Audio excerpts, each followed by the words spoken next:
supposed to work. I feel like this is just lame.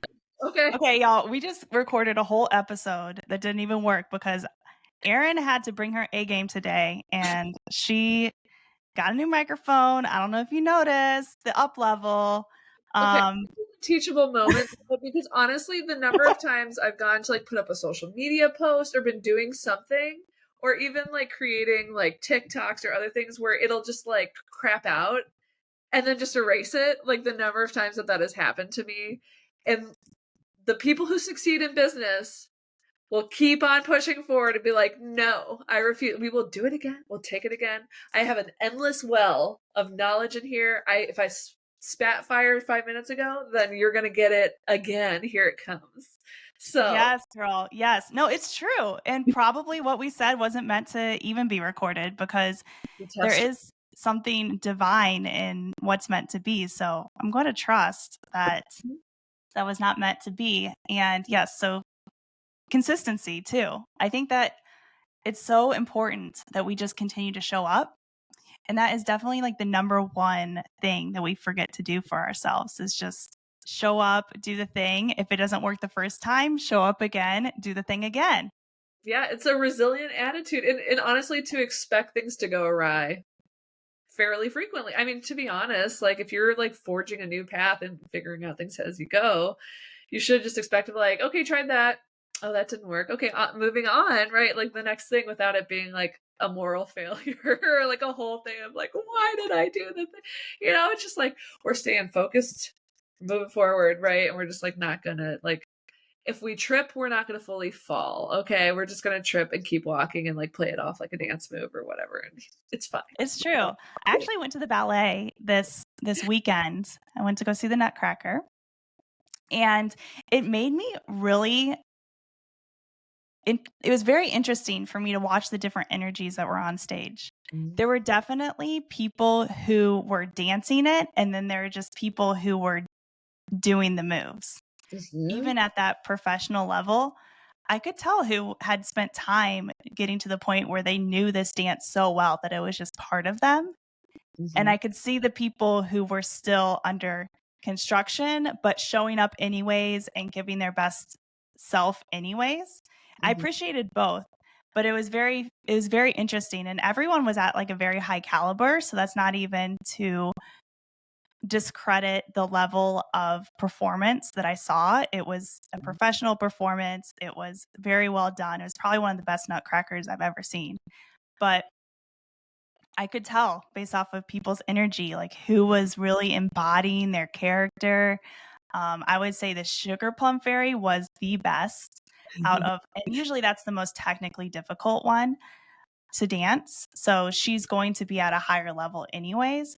But what I saw from her is that she was fully embodying the Sugar Plum Fairy, and she was that character, and she was delighting in it.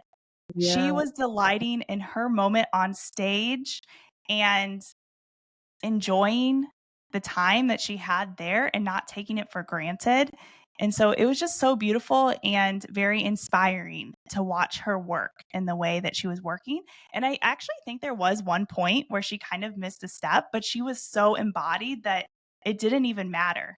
No one noticed, and it just looked like it was supposed to be part of it.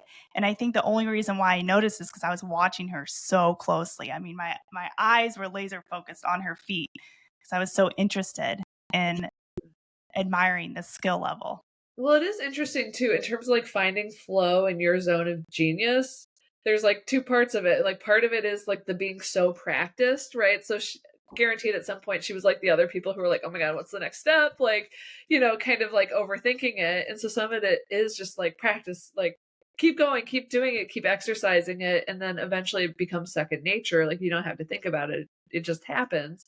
But I also think there's an element of getting out of your head, like the fear of messing up locks you up and takes you out of the character versus I'm going to just express. And if I mess up, I actually literally don't care. I'm playing it off, but I'm like, I'm exuding an energy, and that's just as important as the technical aspect, which is interesting, especially for anyone who's like an expert in a field. If you're like some kind of thought leader or teacher or something, where sometimes we get like really laser focused on the tiny details we want to convey to the audience.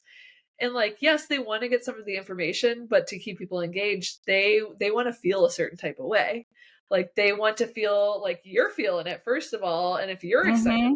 like genuinely, then they're going to genuinely get excited and stay engaged and all of that. So there I think there is something to, as we're like building our assets and our skill sets, to also make sure that we're checking in with our energy. How am I feeling today? Where am I overly anxious? Let me like explore that a little bit. Why am I so hung up on this? Let me get really specific. What am I afraid is about to happen, or what am I feeling insecure about? And like, and how do I address that? Is there something I can actually do to make things better? Or do I need to give myself permission to be imperfect and just, it's fine. I'm just going to go ahead and tell myself it's good. It's good enough. It's fine. We're going forward. Let me get excited about this. Let me delight in meeting new people. Like, let me look past my notes here and like into the eyes of the human on the other side who's listening to me that I'm connecting with. Because I think even as like we're teaching and connecting with people, sometimes we can get so focused on our role that we can almost forget about like the connection. Because even as an audience member at the ballet, there is like you're communing with these people, they're doing this for you, and then you're clapping for them, and it's like this mutual like affirmation that's happening, that's kind of magical for everyone to like come together and witness this moment. And that's just like being at the ballet is special, right? Yes. Being in the room is special, not to mention like everything else. So I love this, like our words of luxuriate and delight this year, um to just be like more present to all that, get out of our heads a bit. And both you and I are both people who can be very much in our heads and very overthinking. Yes. I feel like Yes, this is the year that absolutely. we're like just trusting intuition and our inner wisdom and the level of like expertise and knowledge we've gained so far, and trusting that we'll keep gaining more and more in relevant areas, and that like we just start trusting ourselves and I don't know, the guiding lights. Yeah. I mean, so you were all listening to the first episode of the Easeful Uplevel podcast. And our intention with this podcast is to provide inspiration every day for you to be your best self and to give you a behind the scenes on how we've been working on this process. Talk about something we've really had to learn to trust and do all these things that Allison just mentioned. We've been working on this together for around 6 to 8 months before we really felt comfortable with actually sharing what we have to say. And I don't think at that point, when we first started, I was feeling unconfident in my opinion or unconfident in my ability to speak. But it is absolutely a different vibe when you turn on a recording and start to actually perform in a way. And we didn't want it to feel like a performance. We really wanted this podcast to feel like a natural conversation. And our intention, even with starting it, was to try and capture some of these conversations that we've been having our whole lives, really examining the things like how to be our best self, how to be more embodied, how to be a spiritual human on this earth. What is the meaning of life? How can we be more in tune with ourselves? How can we positively affect the world? How do we know if what we are choosing to do is coming from a selfish place or a place of greater good and greater giving that gets to our life purpose? How are we making sure we're fulfilling that? I mean, these are the conversations that Allison, we've been having since we were little girls when we met when we were 4 years old. But even though that comes so naturally to us, it's a lot different whenever we are actually taking the time to hit that button. And it was awkward at first. It was very awkward. Well, and some are just like figuring out the technology, figuring out the microphone, figuring out, there's just, I think there's something to showing up and let's just try it out and let's just do it. Let's be adventurous. Yeah. I mean, I think part of the reason we wanted to put this podcast out there is we've been networking with other women in our shoes that are either contemplating, like thinking about starting their own business or side gig, going rogue, putting something out in the world that truly they have created, whether it's a product or a service. Like it takes a lot of confidence and gumption and a little risk taking and all of that to to really do that. And more, there's like 50% of people now have a side gig or something. I mean, this is a skill set Mhm. that isn't really taught to us in school. And most of us, most of the people that I have talked to that have started their own businesses did not have an MBA. They had some kind of cool other skill set that had nothing to do with business, but now that they're running their own business, there's a lot to it. There's an emotional side, a spiritual side, and then the technical side of like, how do I do this? How do I figure this out? But Mhm. I think it's so helpful when you can kind of see behind the curtain and peek behind the scenes of other people who are doing it and who are radically honest about like, oh, it's messy back here. But it's It's real joyful. messy. It's messy, and I think a lot of people too when they're starting out, they hit there's like an exciting portion of it. It's like that's almost like falling in love. It's like, wow, this is amazing. This is opening my eyes up to a whole new reality, and I'm so excited.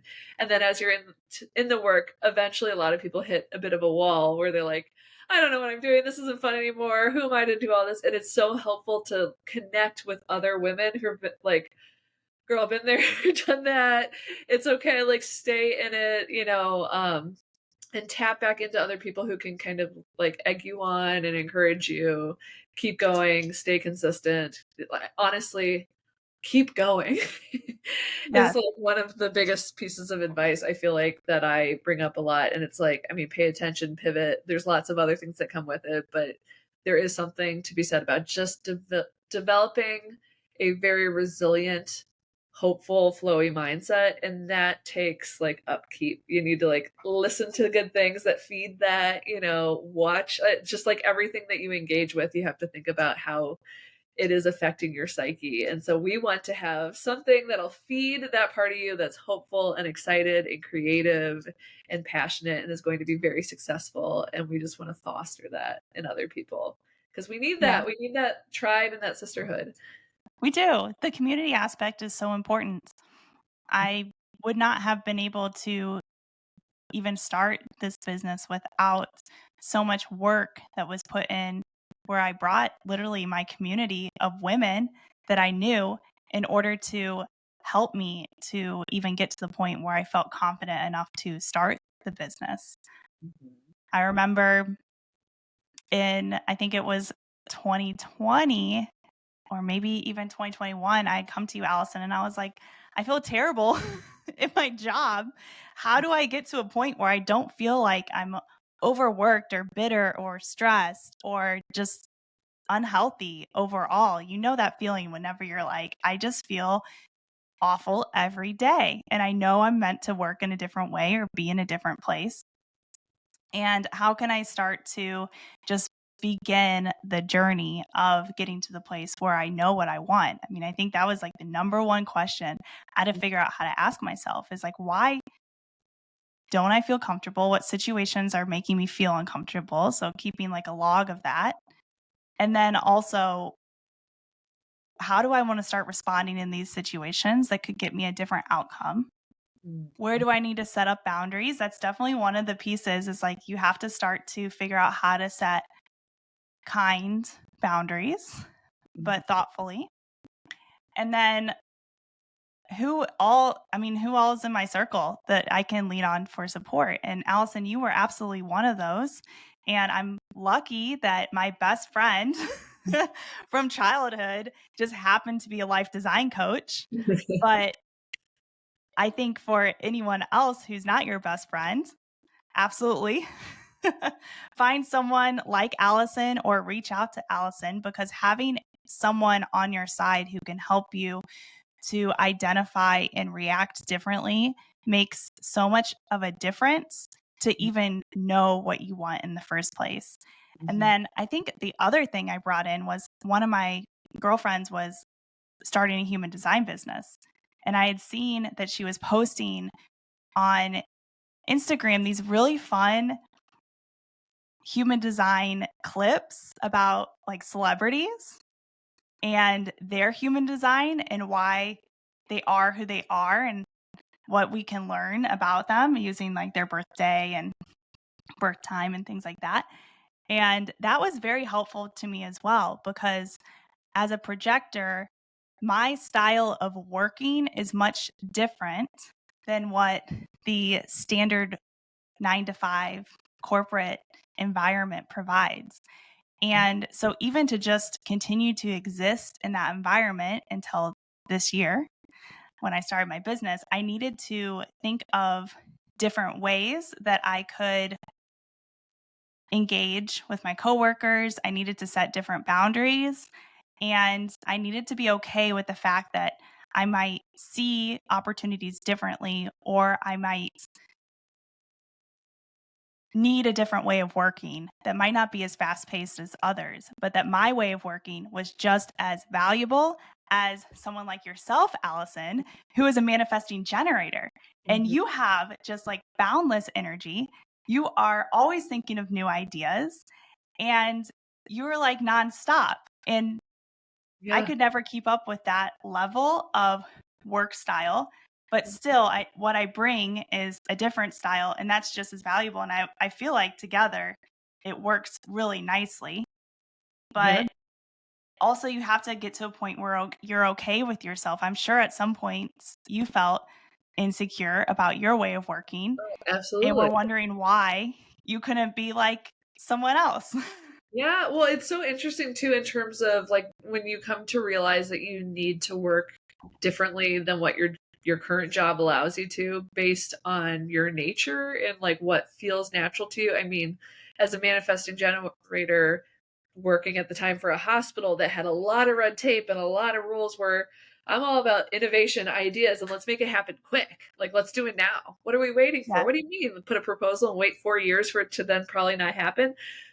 What? While people are suffering and there's a solution right here, right? I mean, that kind of stuff made me bonkers every day. I was like furious about things and hitting these walls of resistance. And it's funny in my business, it pays off to be able to pivot on a dime and be able to like find new ideas and implement them quickly and then work with like projectors who can help fill in the gaps where they think differently than I do and we can kind of all come together. I mean, I think there's something beautiful about finding people who complement your working style, but at the end of the day, I'm not trying to be like you and you're not trying to be like me because I think that's the thing in a lot of corporate structures or even certain job roles is they want you to fit a mold and yes, and then when you inevitably cannot fully fit it because we're all so unique, then we feel like I guess I'm personally failing somehow at something and it must be me and I'm somehow wrong versus like this is not a right fit. I'm trying to contort myself to fit into a mold that's not meant for me.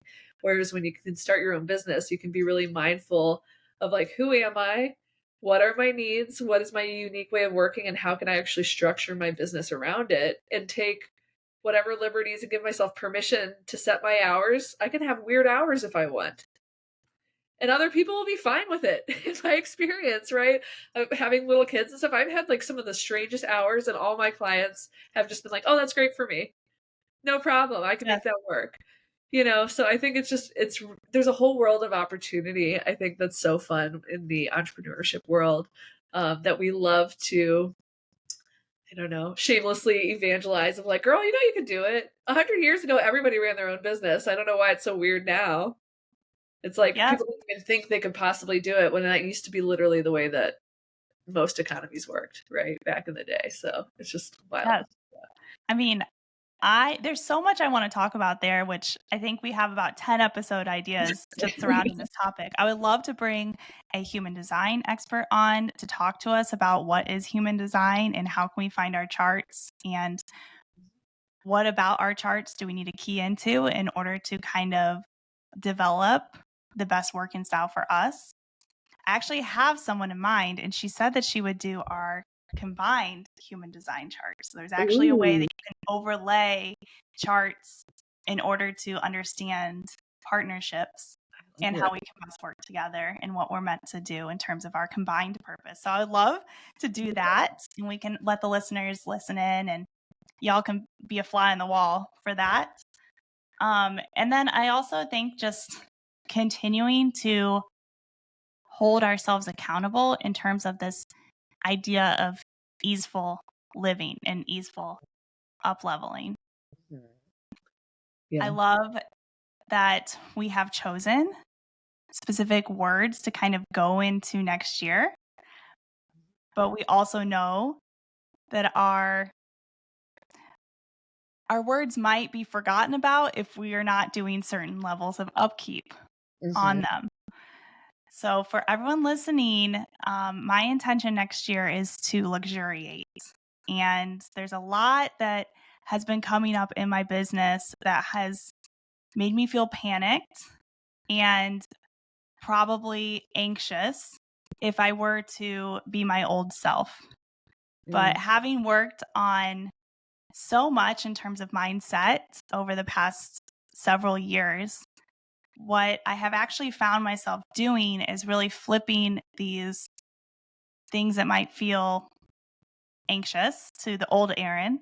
I've really been flipping them over and just sitting and luxuriating in them and letting my business take care of me and lead me, and understanding that it has a purpose and unique personality of its own. This is an entity that is outside of me, even though I'm so intertwined with it as a business owner. It's still its own separate thing. And it has been telling me in many different ways what it wants me to do in order to be an effective steward of it. And so I have been learning to luxuriate in its own personality and its own unique direction, and trust what it tells me it wants, and enjoy the fact that it has such strong opinions. Yeah. Well, this is amazing in terms of, I love what you're pinpointing in terms of like anxiety, I think is a lot of people's default for all sorts of things. And especially if you're trying to create something new, like I think anxiety is a big default, because whenever I hear the word anxiety, I think of like, I visualize a bunch of question marks. You're like, what about this? And what Yes, if this? And what if that? And I don't know. And what that's if exactly what it is. that energy of like you're trying to control something and you don't even know which way it's all coming from, versus I'm like, what is the opposite of that? Like, what is the opposite of anxious? You might say calm or peaceful, but I also think there's something about like a self-assured, a focused, a decisive. You know what? I've decided I do have the answer. I'm not going to vacillate back and forth. And what about this? I'm just going to focus on this. I'm just going to do this. I intuitively know that's where I'm going, and I already decided I'm going to trust it. I'm going to keep following it. Right there. I think there's something really beautiful about really choosing. And you're like, it's not that you're saying I'm not going to be anxious. You're just like, I'm putting my attention here. I'm choosing where I'm like funneling all this energy, and it's going into seeing what's already present. That's amazing. And seeing the way that my business is already serving me, and seeing all the ways that it actually is working out, even when there's always that little voice in our ears that's like, wanting to protect us, but sometimes doing the opposite and actually just like wreaking havoc on our nervous system. So It's true. it's just like, yeah, It's true. I am so inspired, I think, Erin, by your story. It's so funny. Like when you reached out to me, you're at a very high level in a marketing firm, and like the highest level of leadership that you've ever been in, and having a little bit of an existential crisis maybe because, Yes. well, I found myself managing a team yeah.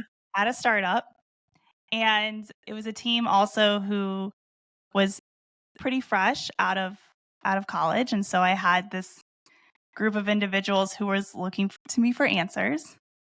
And I realized that maybe I might not have all these answers in myself. And yes, having that Existential, I know.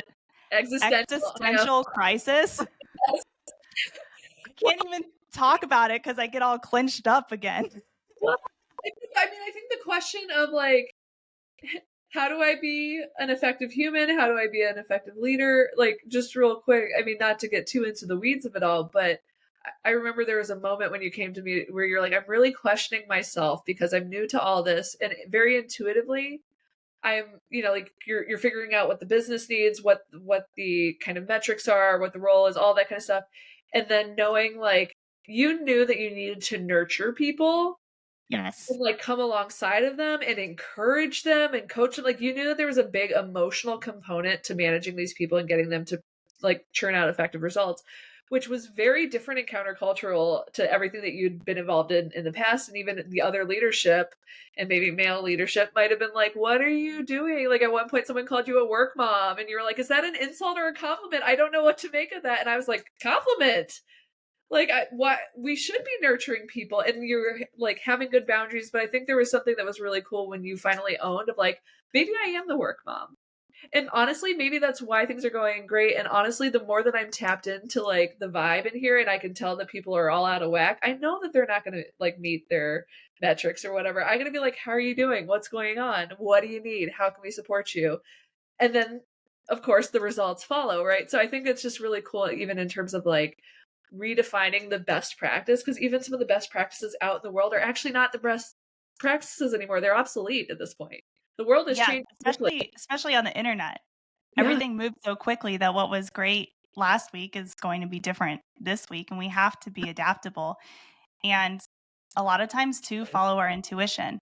So especially as I was working on McDonald's with that job, which everyone in the industry hopes that at some point they can work on McDonald's. So I was also having a little bit of a starstruck moment like, wow, I'm here. I am here. I've made it to this place. But also what my intuition is telling me to do has not been done before, which was create these campaigns that were new even to McDonald's and execute in a way that hadn't been done before. And so it was quite scary. So that was quite a cocktail of not only having a team to lead and nurture and wanting to do right by them, but also feeling like together we were entering this space of newness because what we were executing was so cutting edge that while the client was asking for this, it's also you want to be a good steward of their investment and you want to get real tangible business results, which we were able to do. But oftentimes we were in meetings being like, we don't know how to do this, but we're going to do the best that we possibly can. And we're going to be as responsible as we possibly can. So it's a very interesting place to be, especially in media where there's money on the line and you're wanting to make sure that the client gets a meaningful return while they're doing this new thing. Yeah, But well, you were on the cutting edge of like, putting your finger on the pulse out there in terms of like what's going to reach younger people or the right demographics. Like it's exploratory. I mean, and I think that's so true even in terms of keeping businesses afloat and alive. You do have to like constantly be open to pivoting, in terms of like yeah, as the markets are changing. And for some people that's scary, but I think you were even coaching your team. Like you would come to sessions with me and you'd be like, oh, I love this. My team's gonna love this. And then you were like mindset coaching I was your team. like, okay, my team needs to learn Yeah, the hierarchy of needs. And we need because we have to be creative, right? So if we're sitting there feeling lack and doubt and stress, then we need to figure out how we get ourselves up to this point of like creativity. And so learning how to coach a green team to like help them to get up to this level of confidence and creativity and shining very quickly yeah. was And so invaluable. have like I think a big part of it too, honestly, is that I think is part of what I kind of help people with their business is getting comfortable with a certain level of uncertainty, which for most people makes them very anxious. Especially I work with a lot of type A straight A students. Like I mean, they're successful, they're Yeah. organized, they got things going, but there is this like level of being okay with some uncertainty, or even I even think of this concept of failure tolerance, which a lot of like my quote unquote straight A, high achievers, they're like, what do you mean I need to be open to putting something out there that's going to flop? And of course it depends on your, I don't know, your very specific kind of business. So I'm not saying like go open a brick and mortar for it to flop on the, like that's not what we're talking about. It's more of like, I don't know, let me like tease out this one little product and see what people think. Let me beta test this. Let me put, like you just put feelers out Mm-hmm. there and it is a little vulnerable. And to be okay with people being like, nah, and you'll be like, that's good feedback. Now I can do something with that. And I might get like 100 no's. And the whole time, it's not that the business is failing. You're like, I am collecting more and more information that's getting me to the pinnacle idea that's going to like take off like wildfire. I'll finally figure out what it is that people want. So Yeah. I think there's something to this of like, um, that's really scary though, and really intimidating for a lot of people, me included, and so to get to a point, it is again kind of the opposite of anxiety, where you're like freaked out and trying to pin down all these question marks. It is kind of this like I'm at peace in the question marks and I'm just kind of flowing through and I'm trusting my intuition and I'm taking notes and I'm like, there's just such a different energy that you have to cultivate and then remind yourself about again and again. So I think it's great to have communities where we kind of plug back into that energy Yes. of like possibility and creativity. I get so much out of our group meetings and even like the text messages on the side with other business owners, just keeping each other accountable too, to be showing up to our daily practices and also believing in the magic that is possible. I think also, what we're talking about here is calculated risk, which is a big part of business. And within that calculated risk, taking feedback well and making it actionable and not taking it personally, because that's something else that we can sometimes get caught up when we're developing something that we love and that's so heart led. Sometimes we can get a little sad when it doesn't pan out exactly the way that we want it to pan out. Allison, I would love to ask you your word for 2024 Oh, and take us through like your thought process for getting to that place. yes. So my word for 2024 is delight.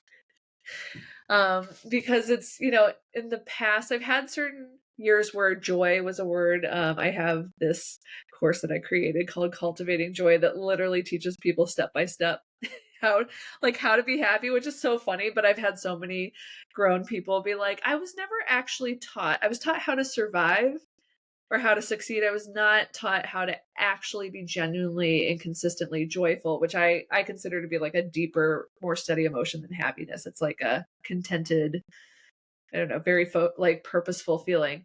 So I've always been drawn to that word and that concept of this like joy, and that's something I've always tried to ground into.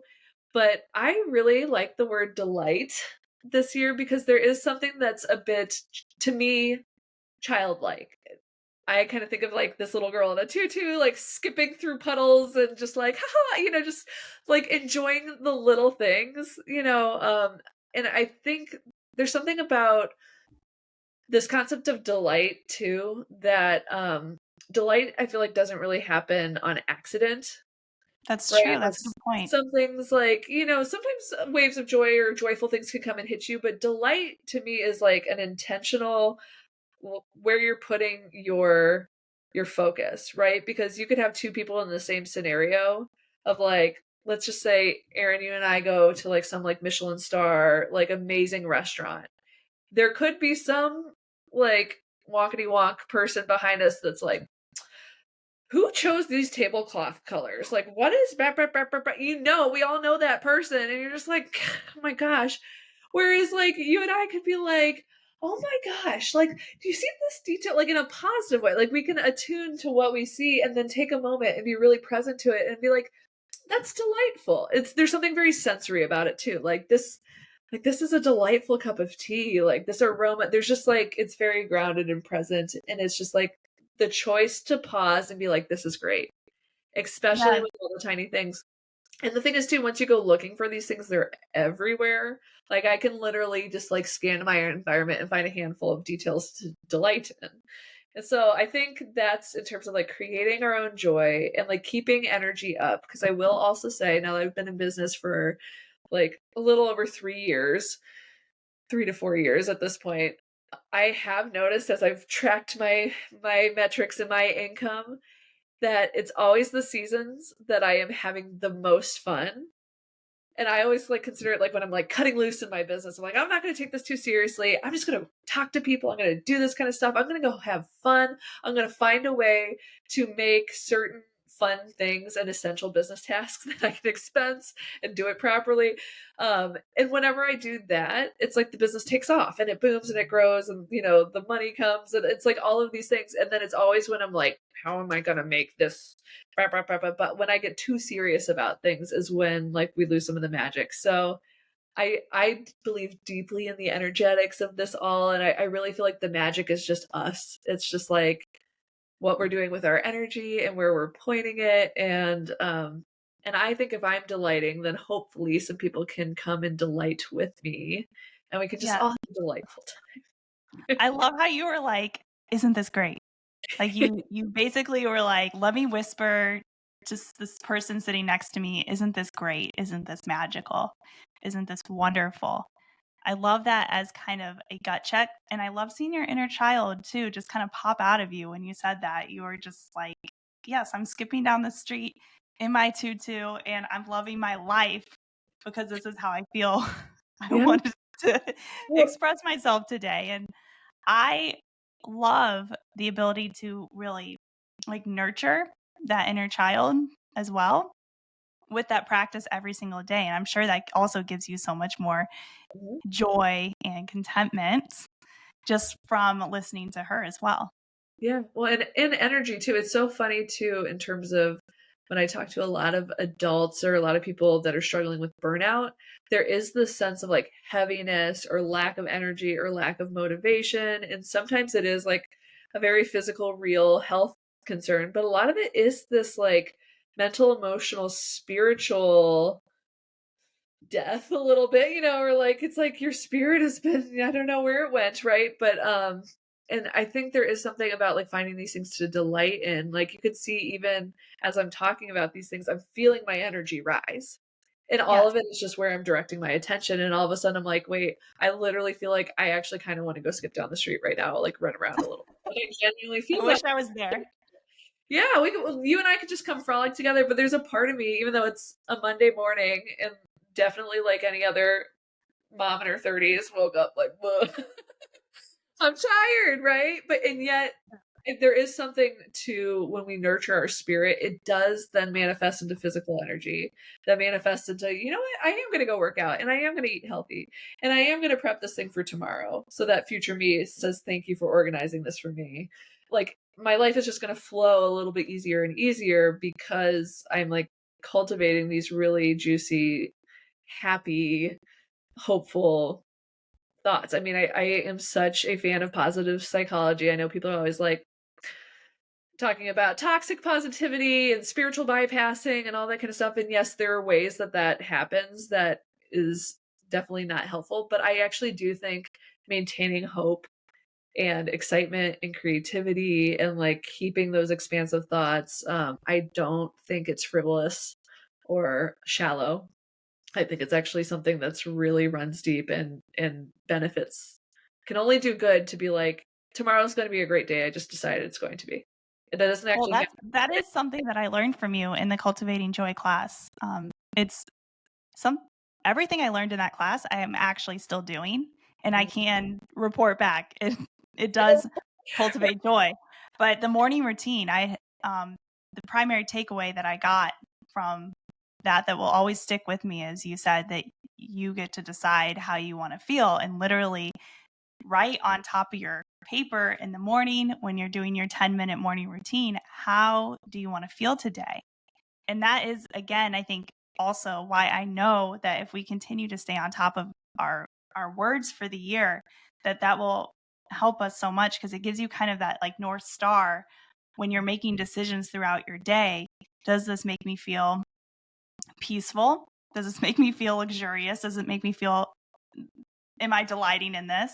And when things start to feel chaotic, when your brain starts to get tired, I love that little hack to kind of like look back on. So, Allison, shameful plug, Allison will be teaching Cultivating Joy It's coming this back. year. So look out for that enrollment later in the year. But um final kind of question for you, Allison, as a mindset coach, what would be your advice for someone who is going to sit down and kind of make their New Year's resolutions, we'll call them, or their New Year's intentions?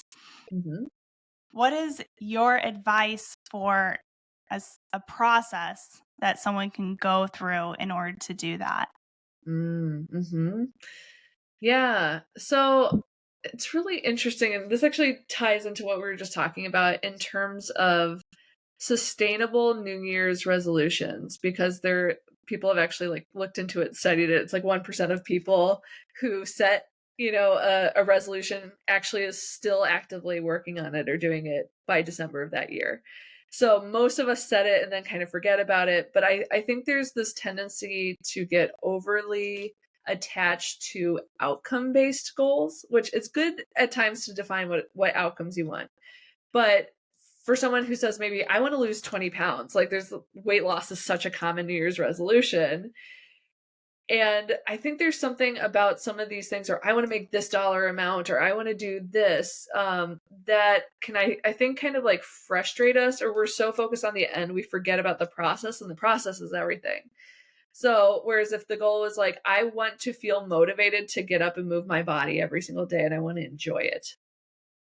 I want to enjoy doing these things. Like I do think there is something to be said for figuring out what feeling you want to cultivate for the year. And again, that's why I Mm-hmm. love like picking a word for the year to basically, and this is my process. We're going to put the outcomes there in there a second. But in terms of like what do I really want out of life? And again, people might be like, well, these specific, I want this car and this purse and this whatever. But that's not really what you want. What's behind the purse? It might Yes. just be like I want self-expression. I want abundance. I want to feel safe. I want to feel accepted in a community. Like there's always something behind those tangible things. So I think if you can figure out what those things are, same with financial goals. A lot of times they're you're really chasing a feeling. I want to feel secure. I want to feel, so I think if you can figure out what those feelings are that you were chasing, and then kind of work backwards of not only what are the big goals that are tied to that. So if I want to feel like secure and finances are a part of it, and this is the dollar number that I'm going for, which you can absolutely set. I think all of that is helpful. And then you can kind of work backwards of like, what would I need to do to either ensure that outcome or make it highly likely that I'll get close or be moving in that direction, and write it out. And how am I going to do this consistently? What accountability am I going to work in? What communities can I stick with to keep me on track and reminded of what the goal is? I think all of those are very helpful kind of processes to do. But again, I also like when you have long-term goals to also find things that can be achieved very quickly. And again, I love the question of like, what feeling do I really want this year? I want peace. I want peace in my life. Okay, I want you to go to a yoga studio every week so that you get it now. I want you to listen to that YouTube meditation for free right now. Yep. I want I, you to I love I love my YouTube meditations. Right? Seriously, so much in terms of like if there's some kind of huge goal, I there is something to when you get the energetics right, then you do tend to naturally flow into like aligned behavior without really trying. You're not like, oh, I got to motivate myself towards this goal. Ugh, what a chore, what a trudge. Versus if you're just like, I just went to this creative, I went to this like crafting workshop, and for whatever reason, it alighted my crafty side, and now I'm applying that into my business. It gave me the most brilliant idea, right? So there's sometimes these things. Um, I think when we really pay attention to what we need to nourish our spirit for the year, because that's really what we want is like some kind of deeper something. And then to ensure that every little thing that we're doing this week, every week, is in service of that goal or aligned to that goal. Yeah. Again, if it helps to choose one word to stay focused, I think that's helpful. But I think that's going to be the thing that motivates people more than the very again Then like the I'm gonna lose 10 pounds, yes, I mean, oh right? my gosh, So that the freaking goal, typical weight over. loss I don't like it anymore. goal. I'm gonna eat more vegetables and I feel really good. I'm gonna go dance. I like those better. Yes. And I'm very consistently. After going to the Nutcracker, I'm very excited to get back into my dancing, which I know will probably result in a better body tone, but I'm not going to be using that as my barometer, even though it will be a nice byproduct. I will be thinking about it from a place of joy. So I'm doing this to fill up my soul. Yeah, well, and the dancing is the reward, right? And it has Yes. all of these like amazing things that come with it, but it's so I think that's the thing to align yourself to. Again, like I always think of self-care. There are things that we all should be doing to kind of support our health, like even something like brushing your teeth. You might not like delight in brushing your teeth. You're just like, I know I need to do it. But I do think there is something to really finding these self-care things that are like triple wins is what I consider them, of like for me, drinking a kale green juice or something, it like doesn't feel fun for me, right? But I enjoy cooking and I enjoy like making vegetables and arranging them in a certain way and cooking with my partner, and there's like certain things that the whole experience, all of it was rewarding to me. And so I think that's where you find whatever those things are for you. Same within work, of like, especially when you run your own business, you do get to choose like where you focus your attention. And it might be like, my zone of genius is this. I could do this all day. I love this so much. And when I do this, magical things happen. And then when I overly focus on this thing over here, it kills all my energy. I'm either going to hire someone, a contractor, to help me with this, like marketing. That's why I hired Aaron, because I was like, this I'm doing. Right? I'm going to hire someone. I'm going to, I don't know, or minimize areas that maybe I don't need as much of that. But I do think, again, there's something of like whatever is making your soul feel expansive is going to be the thing that is going to just snowball in all areas of life. So I know I'm like giving a kind of this like very broad answer, but there's a reason our resolutions fail. And I do think it's like the energy behind it sucks. Yeah. Like we shame ourselves into something, or it's like comes from a not enoughness place, versus like if you're just like, how can this week start out amazing and then sustain this beautiful feeling throughout the year?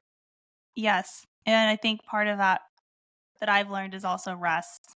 So Mm-hmm. sometimes I think we can be so focused on our goals that we forget to have those like pit stop moments Mm-hmm. where while we're working towards it, we're also revitalizing ourselves, and we're doing what makes us have energy to keep going towards those goals. So I would also recommend building in moments of self reflection and then planning out some restorative activities, whatever that means to you. That might be going out and doing something like you go to a party with friends, or maybe it's like quiet time, or maybe it literally is that yoga class. So I would, to be very tangible about it Mm-hmm. as an exercise, I would take some time next 2 weeks, spend an hour with yourself. I don't think you need more than an hour, Mm-hmm. Sure. but make the first 10 minutes really an intentional moment to connect with your heart. So for me, I love to just put my hands over my heart and close my eyes and listen to some either YouTube meditation or just some music. And then that helps me to connect with what do I want, because I can always be very much like, what do other people want? What does the world expect? So I have to do that piece first. And then I'll start writing in my journal, answering the very tangible questions like, what are my goals for next year? And then working backwards to that plan that Allison was talking about. So we wish you luck in that. And I hope everyone looks forward to hearing our progress. So we're going to be keeping each other accountable by asking these questions. What are you luxuriating in? And what are you delighting in? And we would love to also hear your words of the year. So go ahead and shout those out to us so that we can support you in achieving those. And we just look forward to a great 2024 with all of you. And thank you so much for your excitement around this podcast, for your support this year. Many of you have supported us to get to this point, and I've loved hearing so much like enthusiasm. That's really made me feel so good and so loved. And we can't wait to give back the enthusiasm and the love and the energy to you and your goals for the year. Yeah, we're so excited just to have you all along for the ride. And as always, shout out anything you want or need from us, any topics that are pressing as we go on through the year, any burning questions you might have. We would love to just keep it interactive and supportive. Absolutely. All right. Have a good week, everyone, and cheers to 2024.